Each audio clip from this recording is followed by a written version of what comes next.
Spider-Man Across the Spider-Verse is amazing. That's a given, and it's easily one of the greatest Spider-Man movies and comic book movies of all time. Everything about it is great, at least to me anyway, and I love what this movie tries to portray and what it makes you take away from it after you watch it. Basically the message that it's sending. But before that, what's up guys, Storm back here with another video, and if you like the content you're seeing, then be sure to like, subscribe, and comment. I mean, they're all free, so why not? If you want some dope channel merch, the links that'll be down in the description below, and if you want to see more of me, then be sure to go follow me on all my socials and go to subscribe to my other channels. But with that, why don't we just dive right on in.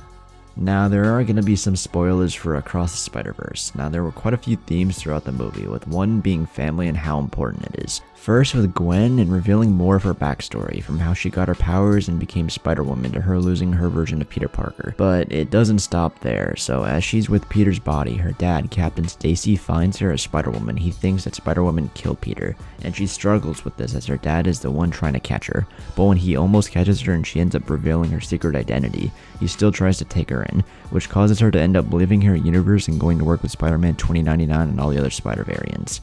And then that pushes on to Miles Morales, who's still learning how to be Spider-Man and how to balance everything in his life. He's struggling to juggle everything, and it's affecting his relationship with his parents as he can't tell them he's Spider-Man, and for that reason he's getting in trouble with them. He wants to tell them, but at the same time he realizes that once he does, there's no going back, so he hesitates constantly. As Spider-Man, he ends up teaming up with his dad, who's a cop, a lot to stop whatever threat they're facing. As Spider-Man, he has a weird relationship with his dad, and you can sense the struggle Miles is feeling as he wants to tell his dad, but doesn't know if he should. It's the family dynamic that plays a strong role in the story and pushes it forward, and is a major reason the characters do what they do.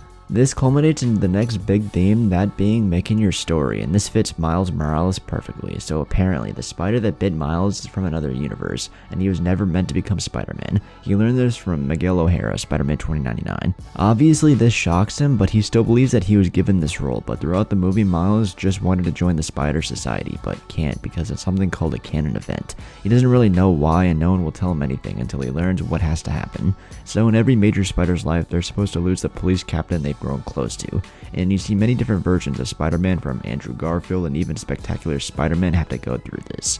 That's when Miles realizes that his dad is going to become captain soon, and that he's gonna die.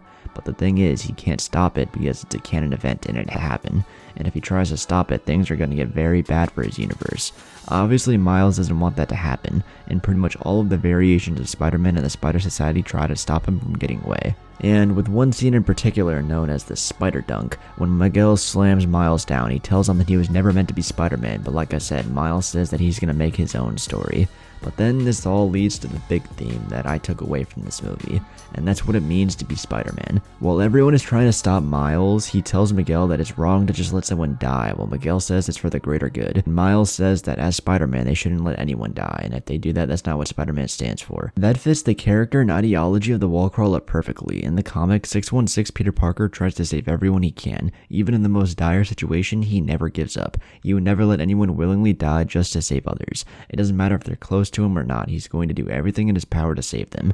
And then that's where the ultimate superhero quote comes in: with great power comes great responsibility. Peter learned this from Uncle Ben, and he knows that with powers, he should help and save others. And Miles has come to learn this as well, even if the one he's trying to save is his dad. He doesn't want him to die, but he also knows that it's the right thing to do. In the game, Spider-Man Edge of Time, Peter teams up with Miguel, and during a scene, Peter finds out that Mary Jane is going to die. Peter wants Miguel to save her, but Miguel doesn't think it's his job, and he says he's got too much to deal with. And when Miguel says that it's not important, Peter says that what's important is to not stand by and allow someone to suffer or die because you do nothing. And that if he doesn't get that, he doesn't get the first thing about being Spider-Man. That line of dialogue fits the character and ideology of Spider-Man in an amazing way. And in Across the Spider-Verse, as Miles is trying to stop his dad from dying, he's beginning to understand that. And also gotta talk about the Spot, who starts out as a joke villain, but because of Miles calling him a villain of the week, he grows more powerful as the movie goes on. He becomes a multiversal threat because of Miles, and this is connected to Miles and the theme of what it means to be Spider-Man. Trying to save everyone, but also realizing that every person or villain he faces could be incredibly dangerous. Even though the movie does end on a cliffhanger, it's going to dive into all of this even more and beyond the Spider-Verse, which has potential to be even better. Overall, the message I took away from Across the Spider-Verse is what it means to be Spider-Man and the exploration and the ideology behind it, with trying to save everyone no matter the circumstances, which all connects back to the main quote of with great power comes great responsibility. But with that, I hope you guys enjoyed the video. Let me know down in the comments below if you want to see more like this. But with that, I will catch you all in the next one. Peace.